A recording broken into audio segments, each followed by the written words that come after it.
पैसे? किस बात के पैसे पापा जी? आपका दिमाग खराब हो गया है क्या? रति, ये किस तरह से बात कर रही हो तुम पापा से? तुम्हारे पापा पैसे मांग रहे हैं। हाँ तो दे दो पैसे। पूछ तो लो किस बात के पैसे मांग रहे हैं। किस बात के पैसे मांग रहे हैं पापा?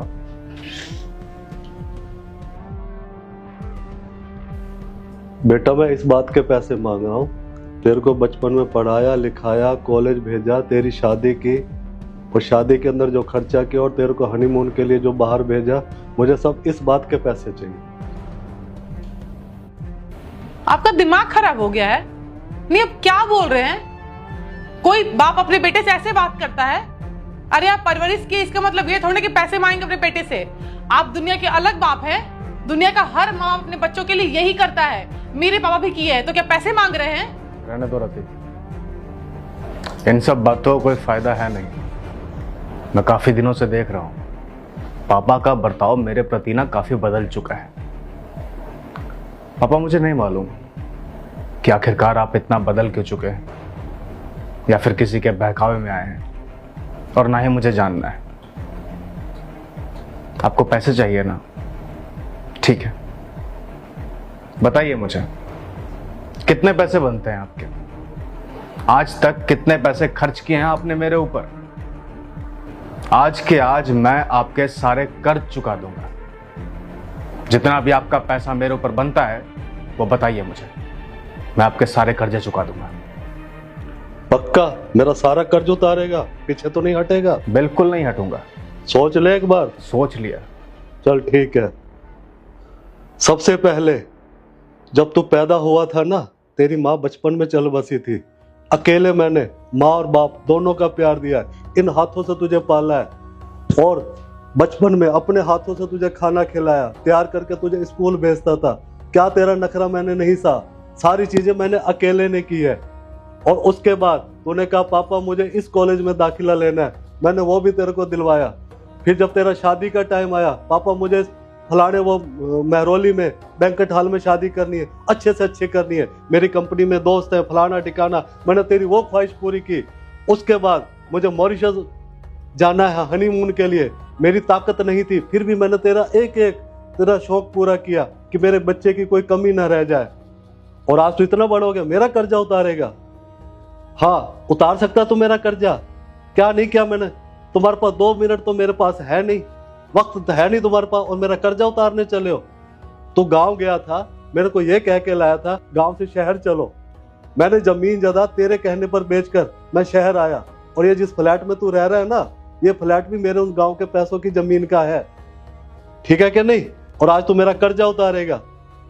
बच्चे हैं तो बच्चे तूने हॉस्टल में डाल दिए, मैं अकेला घर में घुट घुट के रोता हूँ, बैठो किससे बात करूं? तू आता है तो अपने कमरे में चला जाता है, बहू है अपने किचन का काम करती है, किट्टी पार्टियों में लगी रहती है, वक्त तो तुम्हारे पास है नहीं। और आया मेरा तो कर्जा उतारने। मेरा तू क्या कर्जा उतारेगा? तेरे पीछे जब तू पैदा हुआ था ना, तेरी जब माँ चल बसी थी, मेरी उम्र ही क्या थी? समाज ने मुझे कहा अभी तुम जवान हो और अभी तुम्हारा लंबा सफर है, शादी कर लो। मैंने कहा नहीं, दूसरी माँ आएगी, पता नहीं तेरे को प्यार देगी कि नहीं देगी, अपनाएगी कि नहीं अपनाएगी। मैंने तेरे चक्कर में दूसरी शादी नहीं की कि मेरे बच्चे को कोई दिक्कत ना है। और आज मेरा बेटा इतना बड़ा हो गया है कि कर्जा उतारेगा बाप का। वक्त तो तुम्हारे पास है नहीं, गरीब हो तुम, वक्त से गरीब हो तुम, और मेरा कर्जा उतारोगे? उतार अब मेरा कर्जा। आज आए हुए मुझे 3 महीने हो गए हैं, एक दिन भी मुझे बाहर लेके गया? इतनी बड़ी दिल्ली है कि चलो पापा आज लाल किला दिखाता हूँ, आज मूवी दिखाता हूँ, चलो आज पापा खाना खाते हैं बाहर। वो तो तुम्हारे पास है नहीं। अपने लिए तुम्हारे पास टाइम है और बाप के लिए कुछ भी नहीं है। मैं तो एक कोने में पड़ा रहता हूँ सारा दिन, शाम को मेरी आंखें इंतजार करती है, मेरा बेटा आएगा, मेरे पास बैठेगा, बात करेगा, कुछ नहीं, बस मेरी आंखें तरसती रहती और तुम अपने कमरे में मस्त, बहू अपने कामों में मस्त। बोलो क्या करूं मैं इस घर के अंदर रह के? इससे अच्छा मेरा गांव ही भला था। हम मेरे दोस्त थे, खेत खलियानों में चला जाता था, प्रकृति की गोद में खेलता था। और यहाँ क्या है, घुट घुट के कैदी बन गया हूं, कैदी। अब बोल भाई, बहुत बड़ा आदमी हो गया ना तू, उतार मेरा कर्जा। अब गर्दन नीचे क्यों है तेरी? बोल बहू, कब बैठी थी मेरे पास, कब मेरा बांटा था दुख? बस पापा जी 2 रोटियां दे दी, पापा जी शाम को क्या खाओगे, बस छुट्टी हो गई, तेरी जिम्मेदारी पूरी। तुम दोनों ऐसे मेरा ख्याल रख रहे हो, कहते हो जी हम तो बाप का फर्ज पूरा कर रहे हैं। क्या फर्ज पूरा कर रहे हो भाई? दिपेश बोल ना अब। आप सही कह रहे हैं पापा, हम आपका कर्जा नहीं उतार सकते।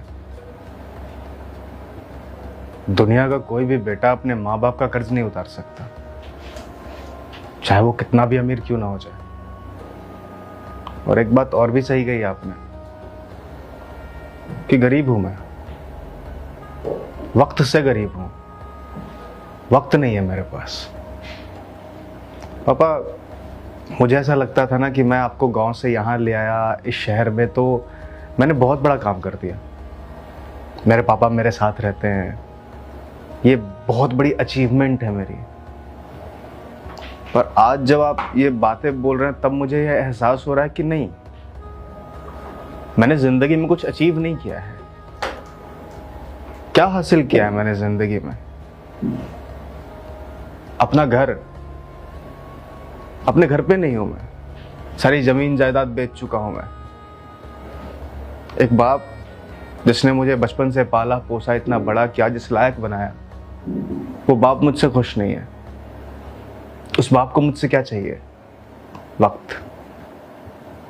मेरे साथ बैठना चाहता है, 2 बातें करना चाहता है, बस। पापा, मैं बहुत बुरा महसूस कर रहा हूं, शर्मिंदगी महसूस हो रही है मुझे ना शर्म आ रही है खुद पे कि किस तरह का इंसान बन चुका हूं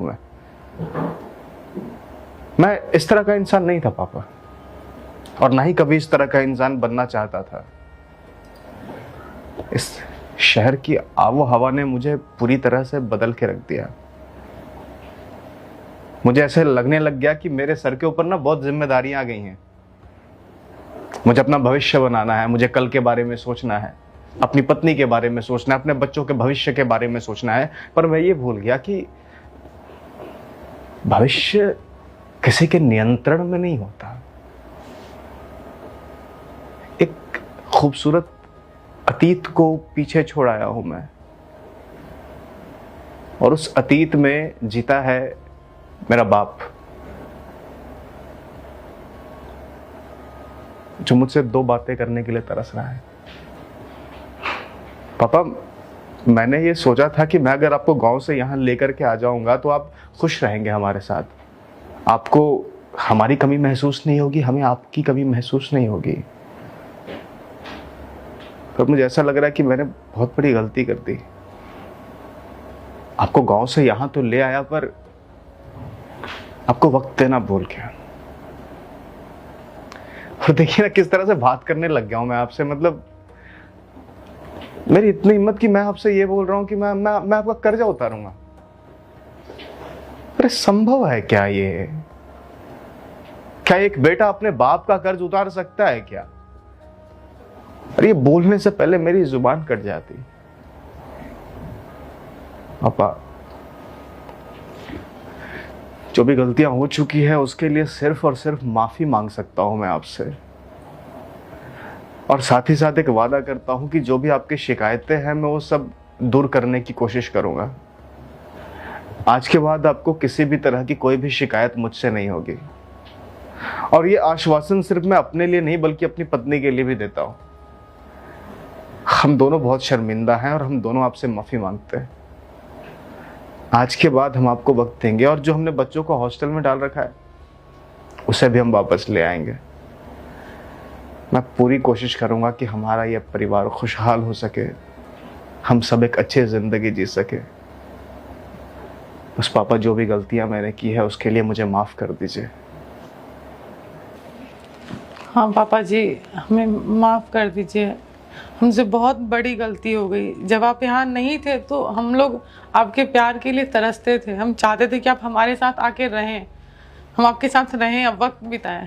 और आज जब आप हमारे साथ हैं तो हम दोनों के पास वक्त नहीं है। हमें माफ़ कर दीजिए, हम आपको कभी भी हर्ट नहीं करना चाहते हैं। हम चाहते हैं कि आप हमेशा अच्छे से रहें। हम गांव से आपको इसलिए लेकर आए थे क्योंकि हम दिल से चाहते हैं कि आप हमारे पास रहें। माँ बाप का लाइफ में होना बहुत ज़रूरी है। हम तो बहुत लकी हैं कि आप हैं हमारे पास। ऐसे कितने लोग हैं जिनके पास माँ बाप नहीं है, और आज आप हैं तो हम आपकी कद्र नहीं किए। बट जो हो गया है सो उसे हम बदल नहीं सकते, पर हम वादा करते हैं दोनों कि अब हम आपके साथ रहेंगे, आपको कोई शिकायत का मौका नहीं देंगे। बस आप हमसे नाराज़ मत होइए, हमें माफ़ कर दीजिए। हम आपके बच्चे हैं ना, बच्चों से गलती हो गई है, छोटी गलती समझ के माफ़ कर दीजिए। हम आपको वादा करते हैं।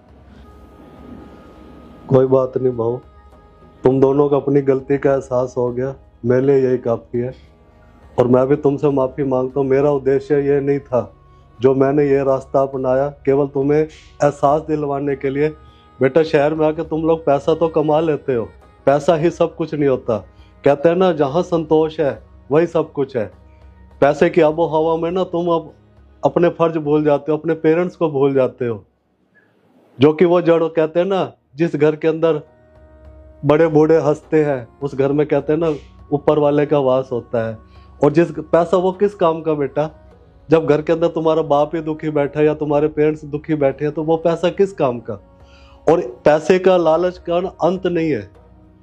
अगर संतोष है ना तो बेटा हम थोड़े में भी खुश हैं, आपस में प्यार है तो हम थोड़े में भी खुश हैं। मैं बस तुम्हें यही एहसास दिलवाना चाहता था बेटा, पैसा ही सब कुछ नहीं होता। एक परिवार और परिवार के साथ मिलके बैठना, खुशियां जो हैं वो मायने रखती हैं। एक परिवार मायने रखता है। आज क्या है, बच्चे अपना परिवार से अलग रह रहे हैं। मैं हो तो मैं एक कमरे में पड़ा रहता हूँ, तुम हो तो अपनी भाग दौड़ में लगे हुए। इसे परिवार कहते हैं। बेटा, मुझे शहर में भी आने में कोई दिक्कत नहीं है, मेरे बच्चे मेरे साथ है, पर मेरे बच्चे तो साथ हो। अगर मेरे बच्चे साथ हो तो मेरे लिए गांव भी अच्छा, शहर भी अच्छा। या मैं खुशी खुशी आया तो तेरे एक बार में तूने कहा पापा शहर चलो, मैंने तेरी बात नहीं काटी, मैं भी खुशी खुशी आ गया। 1 मिनट में मैंने अपना सब कुछ बेच डाला कि मैं बच्चे के साथ रहूंगा, पोते पोती के साथ रहूंगा। और यहाँ आने के बाद तो कुछ भी नहीं मिला। आई एम सो सॉरी पापा जी, पर हमें एक बार माफ़ कर दीजिए। हम दोनों आपको वादा करते हैं आपको कोई शिकायत का मौका नहीं मिलेगा। और बच्चे जो हॉस्टल में हैं, हम स्कूल में बात करेंगे कि वो घर पे ही रहें और आपके साथ रहें। उन्हें भी दादा दादी का प्यार मिलेगा और आप भी अपने पोते पोते के साथ खेल पाएंगे। हमें बस एक मौका दीजिए, हम सब सही कर देंगे, हम दोनों मिलकर। हाँ पापा, हमें एहसास हो गया है कि हमने क्या गलतियाँ की हैं। बस हमें एक मौका चाहिए जिससे हम अपनी गलतियाँ सुधार सके, और वो सिर्फ और सिर्फ हमें आप दे सकते हैं। कहते हैं ना बेटा, जब अपनी गलतियों का एहसास हो जाता है ना तो सारी चीज़ें ऑटोमेटिक ठीक होनी शुरू हो जाती है। अब तुम दोनों को अपनी गलतियों का एहसास हो गया, मेरे लिए यही काफ़ी है। ठीक है बहू, तो एक काम कर, इसी खुशी में कुछ मीठा हो जाए। तो पता ना मैं मीठा क्या पीता हूँ, एक मीठी चाय। जी पापा जी। आ जा बेटा मेरे पास।